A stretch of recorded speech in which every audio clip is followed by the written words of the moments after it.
காஷ்மீரில் பஹல்காமில் நடந்தது மிகப்பெரிய அநியாயம். அந்த மக்கள்கள், இறந்த மக்கள்களுக்கு என்னுடைய ஆழ்ந்த இரங்கல்களை தெரிவித்துக் கொள்கிறேன். அங்கு எந்த ஒரு மதத்தினரோ அல்லது எந்த ஒரு சாதியினரோ அந்த தாக்குதலை நடத்தியிருந்தாலும் அது தவறுதான்.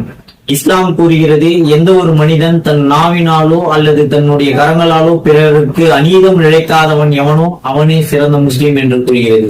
அதே போல் குர்ஆன் என்ன கூறுகிறது என்றால், ஒரு மனிதனை கொலை செய்தவன், அநியாயமாக ஒரு மனிதனை கொலை செய்தவன் இந்த ஒட்டுமொத்த சமுதாயத்தையும் கொலை செய்தவன் போல் ஆவான். அவன் இஸ்லாமிய பெயர் தாங்கியாக இருந்தாலும் சரி, அவன் செய்தது தவறுதான், அவன் தண்டனைக்குரியவன். அதே போல் இந்த தாக்குதலை மதங்களின் நடுவில் புகுத்தி மத கலவரத்தை தூண்டுவிக்க சிலர் முயற்சிக்கிறார்கள். அது மிக பெரும் தவறு. மதம் சாராமல் இது தனிப்பட்ட முறையில் கையாள வேண்டும் என்று நடிகை ஆண்ட்ரியா அவர்கள் கூறியிருக்கிறார்கள். அவர்களுடைய புரிதலுக்கு நன்றி என்று கூறி நான்